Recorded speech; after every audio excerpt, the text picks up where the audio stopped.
सिंध भर में मूसलाधार बारिशें, बहरा अरब में 48 साल बाद तूफान, कराची, ठट्टा, हैदराबाद और बदीन समेत मुख्तलिफ इलाकों में तूफान असना से बारिश का इम्कान। तूफान का कराची से फासला 120 किलोमीटर। सिंध में 5वां अलर्ट जारी कर दिया गया। रवा माह ये अपनी नौयत का शदीद तरीन साइक्लोन। अगले 3-4 दिन शिद्दत बरकरार रहेगी। समंदर में नहाने पर पाबंदी आयद। शहरियों को गैर जरूरी घरों से बाहर निकलने की हिदायत। कराची समेत सिंध के साहिली इलाकों में तूफानी हवाएं, दरख्त उखड़ कर गिर पड़े। दरख्त उखड़ कर गिरने से खातून समेत 2 अफराद जान बहक। कराची में सबसे ज्यादा बारिश जानी टाउन में 127 मिलीमीटर रिकॉर्ड। मुख्तलिफ इलाकों में सीवरेज लाइनें धंस गईं।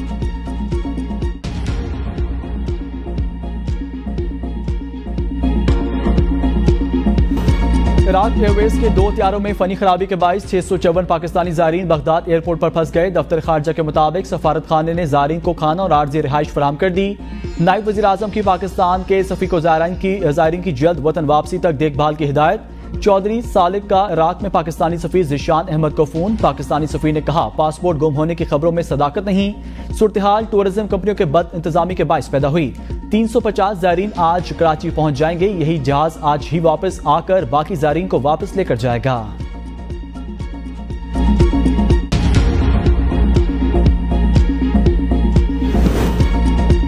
वज़ीर आज़म शहबाज शरीफ की वफ़द के हमरा मौलाना फजल रहमान से मुलाकात। कहा, चाहते हैं दोबारा मिलकर चलें, ख्वाहिश है आप फिर हमारी सरपरस्ती करें। मौलाना फजल रहमान ने कहा, हम तो वहीं खड़े हैं जहां पहले थे, आपने रास्ता बदल लिया। वज़ीर आज़म का साबिक वज़ीर मौलाना असद महमूद से भी जुमलों का तबादला। फजल रहमान ने रिहाइशगाह आमद पर हुकूमती वफ़द का इस्तकबाल किया। वफ़द में नायब वज़ीर आज़म इसहाक डार, वज़ीर दाखिला मोहसिन नकवी और अताउल्लाह ताड़ शामिल थे।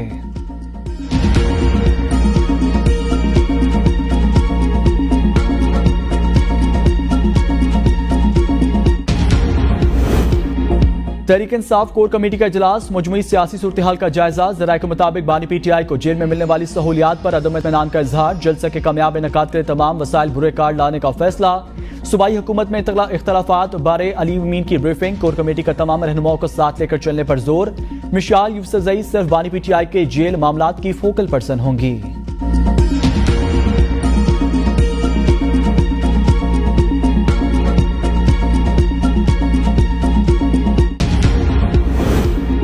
नवाज शरीफ ने आज लाहौर में पार्टी का हंगामी इजलास तलब कर लिया। इजलास में वज़ीर आज़म, नायब वज़ीर आज़म, वज़ीर आला पंजाब हमजा शहबाज समेत वफाकी और सूबाई वज़रा और सेनेटर भी शरीक होंगे।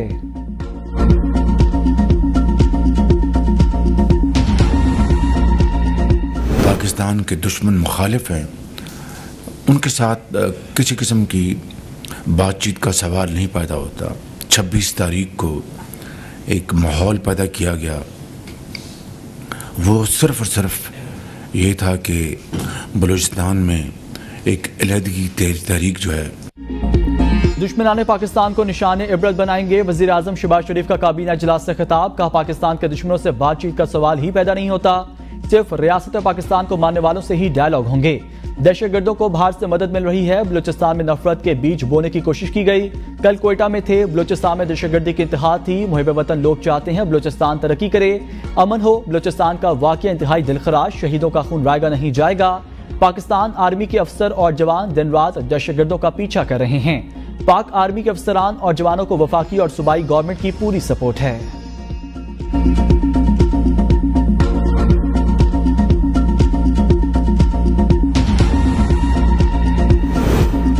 फैसला साजों को मुल्क की फिक्र नहीं, इदारों को PTI खत्म करने पर लगा दिया गया। बानी PTI के डियाला जेल में सहाफियों से गैर रस्मी गुफ्तगू। कहा, दहशतगर्दी के वाकयात पहले भी हम पर डाले गए थे।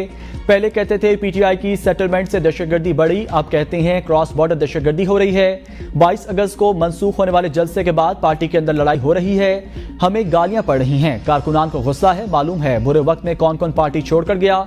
जो अच्छे वक्त में फुल टाइम चार्लीस थे, उनके लिए कोई जगह नहीं।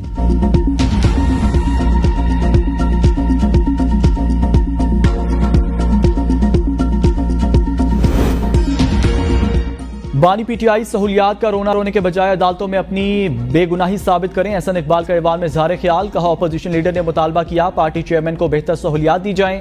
मैं उनकी हुकूमत का मेहमान रह चुका, हमारे मुकाबले में उनके बानी को 5 स्टार सहूलियात हासिल। हमें किसी वकील दोस्त से मिलने की इजाजत नहीं थी। बानी PTI के बयानात ऐसे चलते हैं जैसे प्रेस कॉन्फ्रेंस कर रहे हैं। जो कबर उन्होंने खुद खोदी थी, आज वो खुद उसमें गिरे हुए हैं। हमने अमेरिका में सेनेटर्स के पांव नहीं दबाए थे, अपनी बेगुनाही साबित की थी।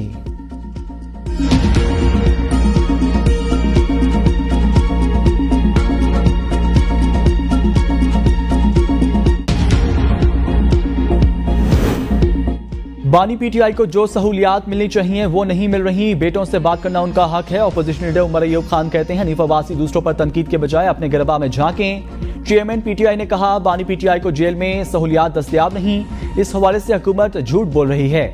बानी पीटीआई के जल्द सियासी केस खत्म हो जाएंगे। बलूचिस्तान में फ्रस्ट्रेशन बढ़ रही है, लोग वहां तंग हैं। हमारा मुल्क है या बनाना रिपब्लिक, हुकूमत किसी का भला नहीं कर सकती तो नुकसान तो ना पहुंचाए। यूटिलिटी स्टोर्स मुलाजमी ने मुजाहरा किया, उनकी रोजी रोटी का मसला है।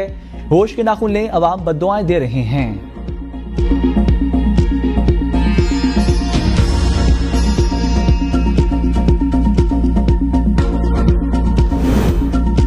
ऑपोजिशन लीडर को आज बलूचिस्तान का दर्द उठा, वहां महरूमी की बुनियाद इनके दादा अबू ने रखी। लीगी रुकन हनीफ अब्बासी का कौमी असम्बली इजलास में इज़हार ख्याल, कहा कैसी जेल है, देसी मुर्गी भी मिल रही है, 90 मीटर का लंबा सेल है, मासी वेड़ा ना बनाए। तमाम कैदियों को ये सहूलियात होनी चाहिए जो बानी पीटीआई को हैं। ऑपोजिशन अरकान का हनीफ अब्बासी के अल्फाज पर एहतजाज, बानी पीटीआई जिंदाबाद और हुकूमती अरकान मुर्दाबाद के नारे।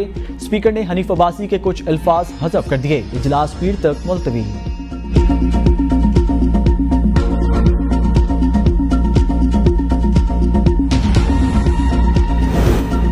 बानी पीटीआई से मुलाकातें न कराने पर तहरीक इंसाफ में इख्तलाफात। जराये के मुताबिक हर दफा सिर्फ 3 लोगों की मुलाकातें पर अरकान असम्बली और सेनेटर्स ने सवालात उठा दिए। शकील खान, आतिफ खान, शहराम तराकई को भी बानी पीटीआई से न मिलने दिया गया। शकील खान ने काबीना से इस्तीफा देकर वजीर आला केपी पर संगीन इल्जामात लगाए थे। सेनेटर अली जफर भी बानी तहरीक इंसाफ से मुलाकात न कराने वाली लिस्ट में शामिल। 8 सितंबर जलसे से पहले ही तहरीक इंसाफ में इख्तलाफात सामने आ गए। शेर अफजल मरवत का भी समाजी राब्ते की वेबसाइट पर जलसा, कमेटियों पर तहफ़्फ़ुज़ात का इजहार। खैबर पख्तूनख्वा असम्बली का 2 सितंबर को बुलाया गया इजलास एक बार फिर मौखर। साबिक सूबाई वजीर शकील खान ने असम्बली में फ्लोर पर हलफ लेकर बात करने का कहा था। सूबाई असम्बली का इजलास अब 23 सितंबर को होगा।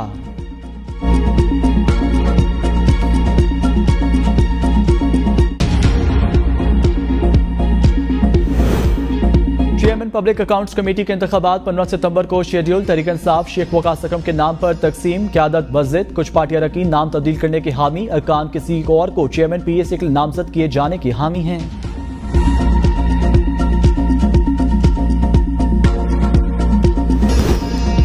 ये चाहते हैं बानी पीटीआई को 190 मिलियन पाउंड केस में जल्द सजा दे दी जाए। जज साहब ने स्पीड पकड़ ली कि अलकादर केस में सजा सुना दी जाए। अलीमा खान की मीडिया से गुफ्तगू, कहा बानी पीटीआई से एक हफ्ते में 3 से ज्यादा अफराद से नहीं मिल सकते।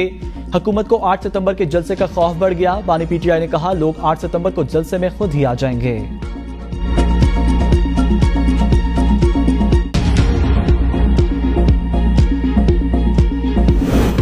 कौमी असम्बली में अनजान लोग बैठे हैं। एहसन इकबाल, हनीफ अब्बासी सब हारे हुए हैं। चेयरमैन पीटीआई बैरिस्टर गौहर की मीडिया से गुफ्तगू, कहा पाकिस्तान की बात आएगी तो हम इकट्ठे होंगे।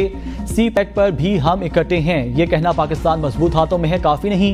वजीर आजम ने वादा किया था बताऊंगा लोगों को घरों से क्यों उठाया जा रहा है। आज तक वजीर आजम का इस पर कोई जवाब नहीं आया। जब भी आजाद अदलिया के सामने आएंगे बानी पीटीआई के तमाम केसेस खत्म होंगे।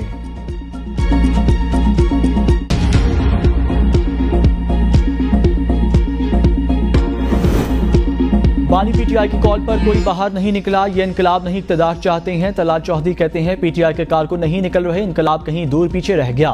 ब्लैकमेल करने के लिए कभी जलसे और कभी रैली का ऐलान किया जाता है, इनसे कोई फैसला नहीं हो रहा। इनको कुछ समझ नहीं आ रही।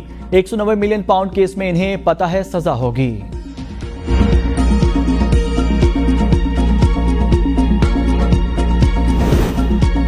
26 अगस्त को बलूचिस्तान में दहशतगर्दी का वाकया नॉर्मल नहीं, सब मनसूबाबंदी के तहत किया गया। मालूम है बलूचिस्तान में दहशतगर्दी के पीछे कौन है। वजीर दाखिला मोहसिन नकवी का सेनेट में इजहार ख्याल, कहा वाकया शंघाई ताउन तंजीम की कॉन्फ्रेंस को खराब करने की प्लानिंग है।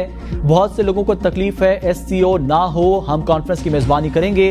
पार्लियामेंट सुप्रीम कोई ऑपरेशन नहीं हो रहा। रियासत को ना मानकर बंदूक उठाने वाले दहशतगर्द उनका बंदोबस्त करेंगे। रियासत पाकिस्तान को मानने वालों को सर पर बिठाएंगे।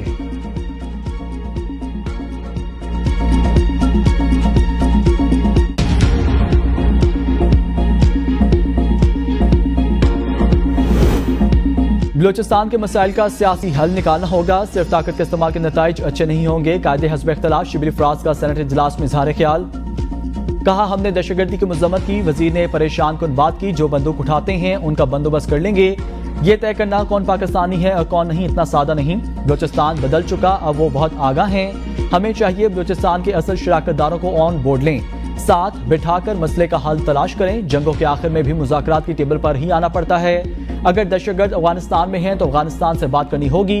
अफगानिस्तान का सफारती ब्लैकआउट हमारे मफाद में नहीं। मौजूदा और साबिक वजीर खारजा ने अफगानिस्तान का एक दौरा तक नहीं किया।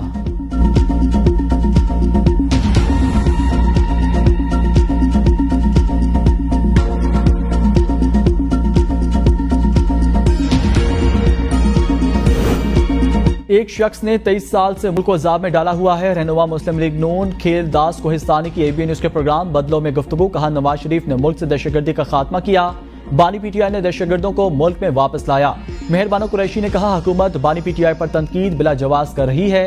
बानी PTI को ये लोग हरा नहीं सकते थे तो बाबंदे सलसल कर दिया। भोंडे तरीके से PTI का रास्ता रोकने की कोशिश की गई।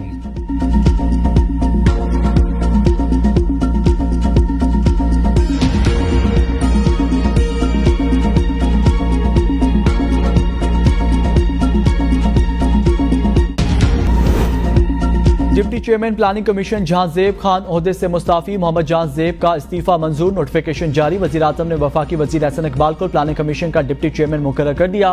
नोटिफिकेशन के मुताबिक एहसन इकबाल इजाफी तौर पर जिम्मेदारियां अदा करेंगे।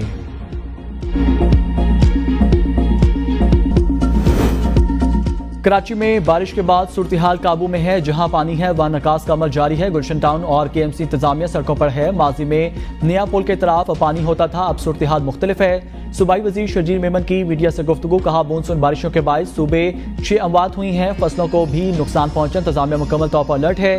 हम अमली काम करते हैं। पीपल्स पार्टी शोबाजी और फोटो स्टेशन पर यकीन नहीं रखती। ऐसे मंसूबे लाते हैं जिसका फायदा 2 माह के लिए नहीं नस्लों तक मुंतकिल हो।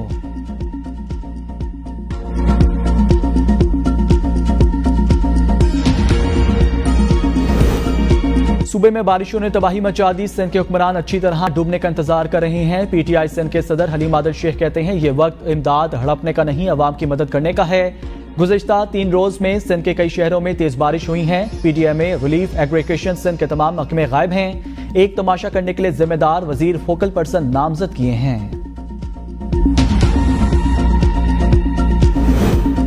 डोमेस्टिक सार्फिन की तरह इंडस्ट्री के लिए भी बिजली बिलों में पायदार रिलीफ चाहती हूँ। वज़ीर आला पंजाब ने वज़ारत आला को चैलेंजिंग जॉब करार दे दिया। कहा 14 करोड़ लोगों की जिम्मेदारी के एहसास से रात को नींद नहीं आती।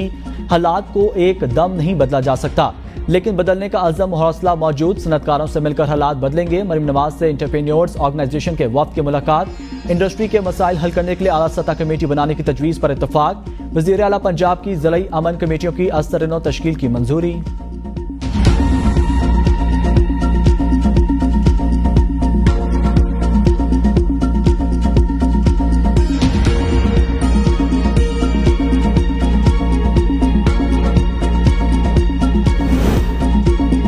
सिंध हुकूमत चाहती है 500 यूनिट तक के साफिन को रिलीफ दिया जाए। बिजली की जरूरत से ज्यादा पैदावार है तो टैरिफ स्लैब खत्म करने चाहिए। वज़ीर आला सिंध की तवानाई पर इजलास के दौरान गुफ्तगू।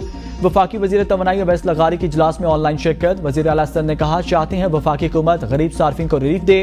वफाक ऐसा रिलीफ दे जिससे पूरे मुल्क के गरीब अवाम मुस्तफीद हों। आरजी रिलीफ के लिए काम कर रहे हैं। गरीब अवाम को बिजली के बिलों में मुस्तकिल रिलीफ दिया जाए। अवैस लगारी ने कहा रिलीफ का फार्मूला बनाकर सूबों से शेयर करेंगे। वज़ीर आला सिंध अपनी तजवीज़ हमसे शेयर करें।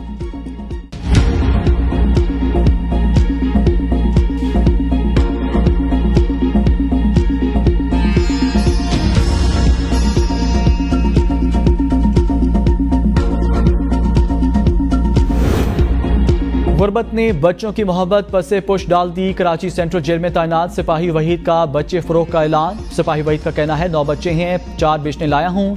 3 महीने से तनख्वाह बंद कर दी गई। फौरी तौर पर सरकारी रिहाइश खाली करने का कहा जा रहा है। लांडी जेल में तैनात था। सुपरिटेंडेंट जेल ने ट्रांसफर सेंट्रल जेल करा दिया। रात ड्यूटी करता हूँ, घर वालों को तंग किया जा रहा है। मेरी गैर मौजूदगी में आकर मेरे घर वालों को बुरा भला कहा जाता है।